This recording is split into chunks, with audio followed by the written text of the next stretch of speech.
ಆತ್ಮೀಯ H16 news ಅರ್ಥಾತ್ ಹೇ ಸೀತಾರಾಮ್ ನ್ಯೂಸದ ವೀಕ್ಷಕರೇ, ನಾನು ನಿಮ್ಮವ ಎಂ ಆಯುಧ ಮಲ್ಲಪ್ಪ ಜೊತೆ ಅವರು. ತಾವು ಈಗ ಸುದ್ದಿಗಳ ಲೋಕಕ್ಕೆ ಎಂಟ್ರಿ ಹೊಡಿತಾ ಇದ್ದೀರಿ. ಈ ಸುದ್ದಿಗಳನ್ನು ಪ್ರತಿಯೊಂದು ನೋಡೋ ಜೊತೆಗೆ ನಿಮ್ಮ ಅಭಿಪ್ರಾಯಗಳನ್ನು ಹಚ್ತಾ ಇರಿ. ಯಾಕಂದರೆ ಈ ಸುದ್ದಿಗಳು ನಿಮಗಾಗಿ, ನಿಮ್ಮ ಬದುಕಿಗಾಗಿ, ನಿಮ್ಮ ವೈಚಾರಿಕೆಗಾಗಿ, ನಿಮ್ಮ ತಿಳುವಳಿಕೆಗಾಗಿಯೂ ನಿಮಗೂ ಗೊತ್ತು. ಜೊತೆಗೆ ನಮಗೂ ನಿಮ್ಮೊಂದಿಗೆ ಇದೊಂದು ಮಾತಾಡುವಂಥ ಜೊತೆಗೆ ಸುದ್ದಿಗಳನ್ನು ಬಿಡುವಂಥ ಕೆಲಸ. ಈ ಕೆಲಸದಲ್ಲಿ ನಾವು ನಿಮ್ಮೊಂದಿಗಿದ್ದೀವಿ ಅಂತ ಹೇಳ್ತಾ ನೋಡ್ತಾ ಇರಿ ಈ ಸುದ್ದಿಗಳನ್ನು.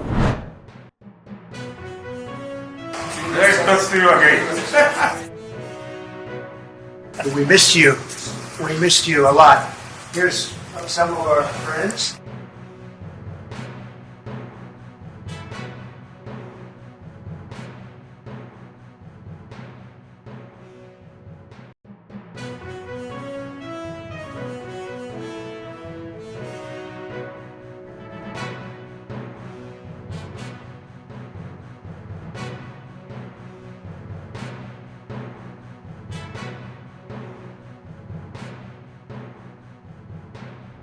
पूरे मुल्क को मालूम है, ये बताने की जरूरत नहीं है.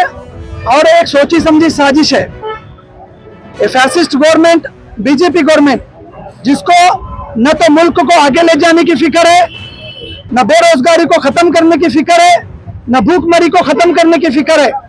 आए दिन इनको बस अपनी पॉलिटिक्स की रोटी सेकनी है. क्या मुस्लिम कम्युनिटी को टारगेट करो और अपनी रोटी सेको. इससे पहले हिजाब का मामला आया, ट्रिपल तलाक का आया, बहुत सारे झटका हलाल का आया. अब आज जाके ये लोग क्या कर रहे हैं, सबको मालूम है कि वक्फ अमेंडमेंट में जो है अमेंडमेंट करने जा रहे हैं वक्फ में. अरे हमारे अंगना में तुम्हारा क्या काम. सबको मालूम है. एक कमेटी बन रही है. आज मैं पूछता हूँ, ऐसी कौन सा गुरुद्वारा बताओ, कोई चर्च बताओ, कोई मंदिर बताओ, कोई शिवालय बताओ जहाँ के जो है मेंबर जो है उनकी कमेटी का अध्यक्ष जो है मुस्लिम है. जहाँ के अदर कम्युनिटीज के कमेटी के अंदर कोई मुस्लिम उसका सरपंच रहा है, दिखाओ मुझे कोई मिसाल तो मैं कबूल करूंगा. लेकिन इन लोग को जिद है, इन लोगों को जिद है कि हम इनको झुकाएंगे. जमीन जो है प्रॉपर्टीज किसी की दी हुई प्रॉपर्टी नहीं है. ये मुस्लिम लोगों की प्रॉपर्टी, मुस्लिम वेलफेयर के लिए दी गई प्रॉपर्टी है. आज इन पर क्यों इसकी नजर है. और एक नैरेटिव मशहूर कर दिया गया है कि हिंदुस्तान में जो है वक्फ की bill third highest land owners Waqf ವಾಲೆ ನಿಮ್ಗೆ ಎಲ್ಲರಿಗೂ ಗೊತ್ತಿದೆ. ಅದೇ ತರ ಇವತ್ತು ಪಾರ್ಲಿಮೆಂಟ್ ದಾಗ ಏನ್ ನಡ್ತಾ ಇದೆ, ಪಾರ್ಲಿಮೆಂಟ್ ಮ್ಯಾಗೆ ಕೊಲೆ ಆಗ್ತಾ ಇದೆ, ಪಾರ್ಲಿಮೆಂಟ್ ನಮ್ದು ಸಂವಿಧಾನದ ಕೊಲೆ ಆಗ್ತಾ ಇದೆ. ಅದರದ ಬಗ್ಗೆ ನಾವೆಲ್ಲೇ ಅದ್ ಕಂಡೆಮ್ ಮಾಡೋ ಸಲುವಾಗಿ ನಾವೆಲ್ಲೇ ಜಮಾ ಆಗಿದ್ದೀವಿ. ಟು ಬಿ ರಿಸರ್ವೇಶನ್ ಅದರ ನಮ್ದು ಇನ್ನ ಕ್ಲಿಯರ್ ಆಗಿಲ್ಲ. ನಮ್ದು ವಕ್ಫ್ ಅಮೆಂಡ್ಮೆಂಟ್ ಬಿಲ್ ಸಲುವಾಗಿ ಇವರು ಟೇಬಲ್ ಮ್ಯಾಗೆ ಇದು ಇವತ್ತು ಟೇಬಲ್ ಮಾಡ್ತಾ ಇದ್ದಾರೆ. ಮತ್ತೆ ಅದರ ಬಗ್ಗೆ ಚರ್ಚೆ ಮಾಡ್ತಾ ಇದ್ದಾರೆ. ಎದಕ್ಕೆ ಚರ್ಚೆ ಮಾಡ್ತಾ ಇದ್ದೀರಿ ನಾವು ಕೇಳೋದು, ಇನ್ನು ತನಕ ಯಾವ್ದನಿಂದ ಗುರುದ್ವಾರ ಇರ್ಲಿ, ಶಿವಾಲಯ ಇರ್ಲಿ, ಚರ್ಚ್ ಇರ್ಲಿ, ಅದರದ ಕಮಿಟಿ ಒಂದು ಇರ್ತದೆ. ಅದರದಲ್ಲಿ ಯಾವ್ದು ಮುಸ್ಲಿಂ ಯಾರು ಅದರದ ಮುಖಂಡರು ಇದ್ದಾರೆ. ನೀವು ಮೀಡಿಯಾ ನಿಮ್ಗೆ ಎಲ್ಲರಿಗೂ ಗೊತ್ತಿದೆ. ಅದೇ ತರ ಇವತ್ತು ಪಾರ್ಲಿಮೆಂಟ್ ದಾಗ ಏನ್ ನಡ್ತಾ ಇದೆ, ಪಾರ್ಲಿಮೆಂಟ್ ಮ್ಯಾಗೆ ಕೊಲೆ ಆಗ್ತಾ ಇದೆ, ಪಾರ್ಲಿಮೆಂಟ್ ನಮ್ದು ಸಂವಿಧಾನದ ಕೊಲೆ ಆಗ್ತಾ ಇದೆ. ಅದರದ ಬಗ್ಗೆ ನಾವೆಲ್ಲೇ ಅದ್ ಕಂಡೆಮ್ ಮಾಡೋ ಸಲುವಾಗಿ ನಾವೆಲ್ಲೇ ಜಮಾ ಆಗಿದ್ದೀವಿ. ಟು ಬಿ ರಿಸರ್ವೇಶನ್ ಅದರ ನಮ್ದು ಇನ್ನ ಕ್ಲಿಯರ್ ಆಗಿಲ್ಲ.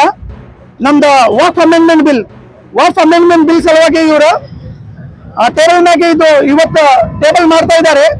ಮತ್ತೆ ಅದರ ಬಗ್ಗೆ ಚರ್ಚೆ ಮಾಡ್ತಾ ಇದ್ದಾರೆ. ಎದಕ್ಕೆ ಚರ್ಚೆ ಮಾಡ್ತಾ ಇದ್ದೀರಿ ನಾವು ಕೇಳೋದು, ಇನ್ನು ತನಕ ಯಾವ್ದನಿಂದ ಗುರುದ್ವಾರ ಇರ್ಲಿ, ಶಿವಾಲಯ ಇರ್ಲಿ, ಚರ್ಚ್ ಇರ್ಲಿ, ಅದರದ ಕಮಿಟಿ ಒಂದು ಇರ್ತದೆ. ಅದರದಲ್ಲಿ ಯಾವ್ದು ಮುಸ್ಲಿಂ ಯಾರು ಅದರದ ಮುಖಂಡರು ಇದ್ದಾರೆ. ನೀವು ಮೀಡಿಯಾದವ್ರು ನಿಮ್ಗೆ ಗೊತ್ತಿದೆ. ಒಂದ್ ಯಾವ್ದಾದ್ರೆ ಒಂದ್ ನಮ್ಗೆ ಅಂತ ಕಮಿಟಿ ತಂದು ತೋರಿಸ್ರಿ, ನಾ ಒಪ್ಕೋತೇನೆ.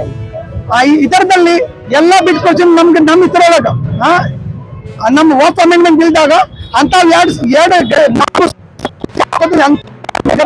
ಅದ್ ನಾವು ಕೇಳ್ತಾ ಇದ್ದೇವೆ. ಯಾಕಂದ್ರೆ ಇದು ಇವತ್ತಿಂದ ಅಲ್ಲ, ಇದು ನಮ್ಮ ಸ್ವತಂತ್ರ ಸಿಗೋಕ್ಕಿಂತ ಮೊದಲಿಂದ ಇದೆ ಜಾರಿ ಇದೆ. ಆತ್ಮೀಯರೇ, ಎಲ್ಲ ಸುದ್ದಿಗಳನ್ನು ನೋಡಿದ್ರಲ್ಲ, ಏನು ಅನಿಸ್ತು ನಿಮಗೆ?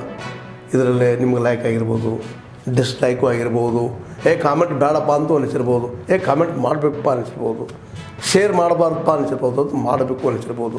ಏನಾದರೂ ಆಗಲಿ ಶೇರ್ ಮಾಡ್ತಾಯಿರಿ, ಈ ನ್ಯೂಸ್ಗಳನ್ನ ಹಂಚ್ತಾ ಇರಿ, ಜೊತೆಗೆ ಇದಕ್ಕೆ ಸಬ್ಸ್ಕ್ರೈಬ್ ಆಗ್ತಾಯಿರಿ ಅಂತ ಹೇಳ್ತಾ H16 ನ್ಯೂಸ್ ಅರ್ಥಾತ್ ಹೇ ಸೀತಾರಾಮ್, ಇದು ಸತ್ಯದ ಕೈಗೆ ನಡಿ. ವಂದನೆಗಳು.